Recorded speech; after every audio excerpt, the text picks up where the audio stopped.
I'm Joel Orr of Scion Research Corporation, and I'm speaking today with Tom Salomone, who is the MDA, that is Mechanical Design Automation, Segment Manager for HP. Tom, welcome.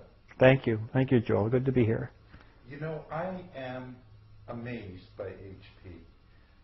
If I think backwards in my memory, the first thing that I think about is how the merger between HP and Compaq, how many people, including myself, were not very optimistic about how those companies were going to merge and what the impact would be on engineering users and so on.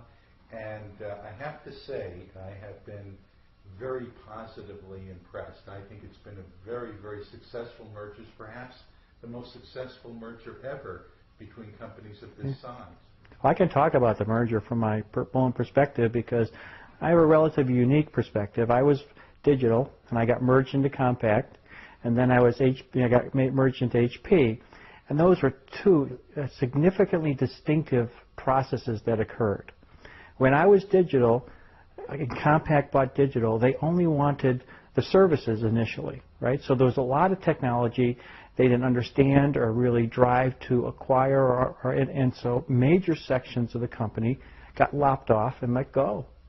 And there was no real integration until there was some common links and some usefulness, right? And so that merged, and it was a very difficult merger because of that. Yes, it was. And then when HP decided to merge with Compaq, the people at Compaq that had understood some of the mistakes, they said, we got to do it different. And they put together over 2,000 people into what they called what was the name of it? Closed room. I can't think of it now, but that's all right. So they put 2,000 people into this merged team and they couldn't. The deal with the 2,000 people was, if they got laid off or left the company, they couldn't work in the industry for 5 years because they would know so much about either company. It would be a competitive disadvantage. And so they merged and figured out the best practices, the best organizations. And so when we did finally merge, we already knew all that stuff that kills you and distracts from business. And so now it was, how do we go implement this? And so for the HP people, it was a new company too. And I think that was the real key, because they had to learn all these new processes. Yes. So it wasn't that the Compaq people were coming into HP. It was they were coming together somewhere in the middle, and it was a whole new company. And to me, that was very, very valuable. You know, I hadn't realized that about HP really facing a new company as well. And if there's any company that has been able to reinvent itself successive times over its history, it's HP. I've watched it happen over and over through the computer revolution in its various phases. And this is, I think, another success, and it's wonderful to see.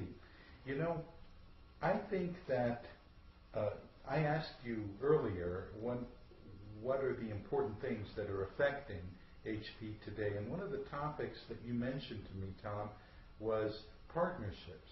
And I wonder if you'd speak to that a little bit. Okay, well, HP has some of the greatest partnerships in the world, especially in the CAD industry and the CAE industry, and we invest very heavily, millions upon millions of dollars in these partnerships. We put engineers on site at these partners. We help them develop their code to match our hardware. We help work out bugs between Microsoft and our hardware and the graphics vendor and the CAD application, so that when it does get to the customer, everything works. I mean, people just expect it to work, but it doesn't just happen. It requires real engineering. So we test it, we find bugs, and we fix it. Sometimes this can take 2 weeks. Sometimes it can take 6 months, depending on what the issues are and things like that. So with the more complex the application, the longer it takes. And so we put this emphasis in all our products in this market so that we'll make sure that when a customer gets it, it works well. That's wonderful, and that is so powerful. I think we're all agreed in this industry that the future belongs to those who master relationships. That technology is certainly an area where we're all competing, but if it's just a price war, then we're not doing customers any favors. But if we can master the relationships and be responsive to what the users are looking for, we're going to be in this for the long term. Now, I agree with that. You know, if we do always focus on price, right, and you cut absolutely to the bone, that would be very damaging, I think, long term to this industry, and really it would really stop a lot of developments in their tracks. It would not only just stop it at the hardware, but it also stop it at the software, because people would run into problems. You know, the software companies are great at software, fantastic at software, but they don't understand when they get into a software hardware problem. That's not their expertise, and so those things happen, and we fix them, and and that's why we partner, because it makes it very valuable for the customers. You've also talked to me about ethics in the development of technology, and really from the point of view of a marketing approach. You told me that in the 80s people were interested in features and how this feature and that feature and what works better on each kind of system. And then in the 90s things almost became commoditized and features weren't really enough. The battle was all about price, and that had a very squelching effect on innovation and on relationships and so on. But you said that now in this decade, and really symbolically in this millennium, what we're looking at is transforming technologies. We're looking at mobility for engineers, wireless, whole new ways of doing things. I've seen the HP tablet. Of course, tablets have been out for a few months, and I can see this is going to change the way the engineer works. Can you speak to that a bit? Well, I'd be glad to. I mean, I look at the technology in our industry sort of as in major cycles. So the 80s were clearly, you know, a great cycle for this industry. You know, people were crying for our products. The technology was changing all the time. We couldn't get it out fast enough. It was a great period in the early phase. In the mid-90s, just like you talked about, we got very good. Things, the differences between things got smaller and smaller, and price became much more important. But I think that's all about to change. And I think it's about to change because we're fundamentally changing the way engineers can work. And so if you were an engineer in the 90s, you had no choice but to sit at your desk. Long hours, projects got later, you stayed there later. You know, your home life was probably pretty poor, that kind of stuff. Today's world's much different. Today's world, you can buy a laptop with extremely powerful graphics card in it, and you can walk around anywhere you want in an office with wireless technology, show up at a meeting, show people exactly what you're designing on.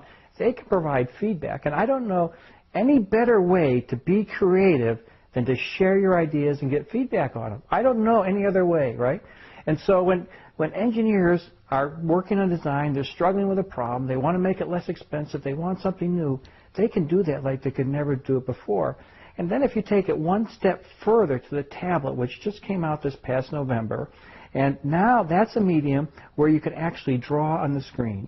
And if you remember the early days of CAD, right, there was all these tools so you could move your hands, right, and draw on the screen. And even before that, drafting. So I think we're kind of going in this circle now that people are going to draw, right, more than you know, point and click and move. And you know, every great mechanical engineer I've known is a great artist, right? And they draw, you know, you look at the pictures they draw and you ask them. The first question you ask them is not, what is this? You go, can you really draw that good? Because they are very good at, and they have great perception about shapes. And so I think we're going to start to migrate to this whole new paradigm. You know, think of the tablet today, it's a 10.5 or 11-inch screen. Yeah, but think of maybe a 15-inch screen, right, or something different. And that's the way I think the industry is going to start to trend, is that we're going to start drawing back on screens, because it's going to be more natural, more easier, and people can express their ideas and visions without the complex menus and without all the different things that they do today. So I'm very excited about, first, the mobility aspects, and then the tablet aspects for individual engineers. But then there's another piece of this cycle that we've always had trouble with, and that is over time, and as we've done models, they've taken up more and more and more space in our computers and memory. And really, right now today, we are really hitting the limit of 32-bit technology, you know. And for the last 10 years, I've gone to user groups, and we ask people for their standard information. And one question we ask them is, What model size do you use? And now it's higher than ever.